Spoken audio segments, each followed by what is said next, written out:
Hey, so obviously the first story I have to tell you is my initial diagnosis. So in December 2022, on a Friday, my boyfriend dumped me. It was not mutual. We had had like a breakfast date night earlier that week. So I went to his fridge, I took my shredded cheese, I took my whipped cream, like the Grinch stealing Christmas. I took all my stuff and I got out of there. My mom and I had a wine night.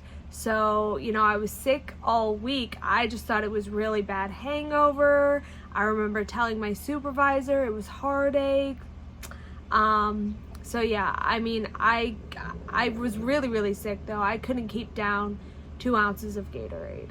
So by Friday, my mom made me go to urgent care. So I thought I was just gonna go get some fluids, get, an antibiotic, maybe a steroid shot, and be okay. Well, I'm waiting in the waiting room of urgent care, actively puking. They take my blood, and my blood tests come back. My calcium levels are 16. They're supposed to be 8 to 10, so pretty much doubled. So that's what was making me so violently ill. So then they wanted to do a couple other tests to figure out why were my calcium levels so high. So the doctor comes in, it's after 10 o'clock at this point. We had been there all day. And she goes, "Is your back hurting?" Now my back had been hurting. Just the month before, November, my dad had a stroke.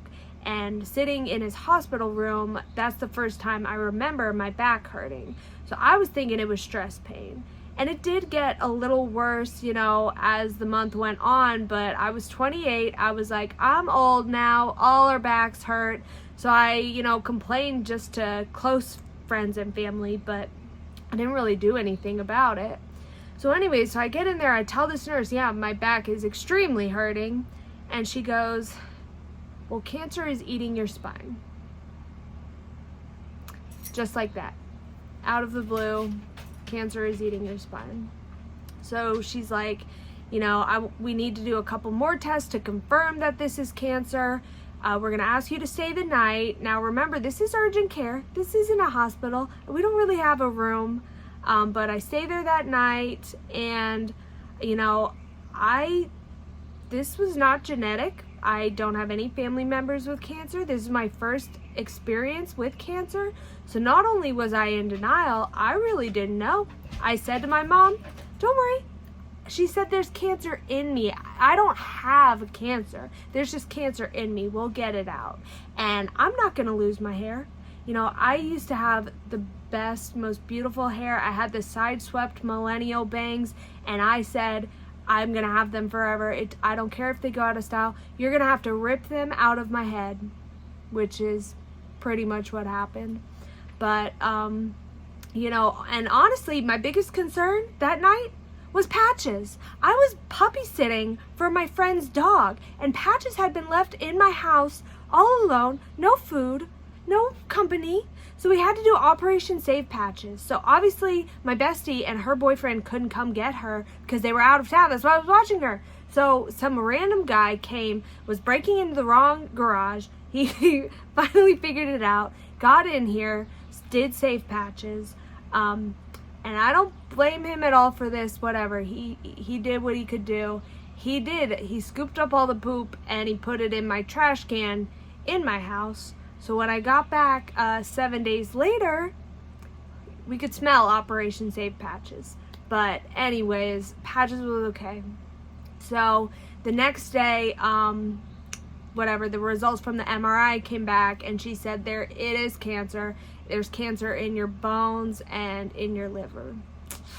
So I was like, oh man, my bad, guys. I went to UGA, had been a pretty heavy drinker, so I was like, liver cancer, that's what probably caused it. My mom still to this day is like, don't say that. But that's what I was thinking in the moment. So anyways, they sent me to Emory St. Joseph's for 7 days. And they didn't say, oh, you're going to go to Emory St. Joe's for a week. There were just all these tests that I needed, and things just kept going wrong. I just couldn't get these tests done.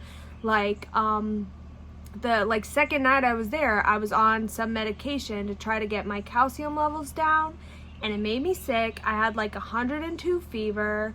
I can't remember the name of that nurse, but God bless him, because I mean, he was switching out my ice packs that were melting immediately because I was so hot. Like, he was just so helpful. He took care of me all night. So, you know, wherever he is, I hope he's, you know, doing well. And the next day, the pee test came back partially pregnant. What is that even supposed to mean? So I had to do that the next day. And yeah, so I just did a bunch of different tests, a liver biopsy, and eventually one of the x-rays came back that I had 4 collapsed vertebrae, a cracked rib, cracked sternum, and collapsed lung. And actually, you know, I said I got diagnosed on a Friday. The Tuesday before then, that morning I put on my Spanx, put on my heels, cried while doing it because I was in so much pain, went to work. It's the only time I've ever been late for work to the courtroom, because I was actively puking at 9 a.m. But I cleaned myself up, went into that courtroom, got 2 DUI convictions, did my job, went home after lunch and puked. But, you know, when they say I have a pretty high pain tolerance, I guess they're right. But yeah, so I had all that broken in me, and my dog, I didn't understand why they were sending me home with still a broken back. I was like, I can't go home, I'm not fixed yet. And they were like, your cancer is so aggressive, we just really need to figure out what it is, what type, and get a treatment plan for your cancer before we address your back. So I went home, back broken, miserable, you know, but luckily, I mean, I have the best support system in the world. I have the best mom. She moved back in with me, took care of me, gave me my meds. I was on morphine every 8 hours, hydromorphine every 4 hours, and Tylenol as needed. So yeah, she woke up every 4 hours to make sure I got my medicine. And, you know, in that drugged out haze, I did text that ex-boyfriend, and I was like, you got out at the right time. So obviously everything works out for a reason. Actually, his mom and sister were some of my biggest supporters right after diagnosis. They were there, they came to the hospital, they were there, you know, one would stay with me while my mom went out and got groceries or whatever. And then we ended up doing a girls trip to Disney World together. So yeah, everything happens for a reason, whatever. But yeah, so I went home. I didn't have my diagnosis yet. At this point, I only thought I had cancer in my bones and liver. So, and they had found, I think it was 9 different tumors in the liver. They said the bones, it was all the way down through my femurs, through my like collar and shoulders, in my skull. So it was pretty extensive, but still to this point, no mention of breast cancer. So that's gonna come in part 2. Stay positive, everyone.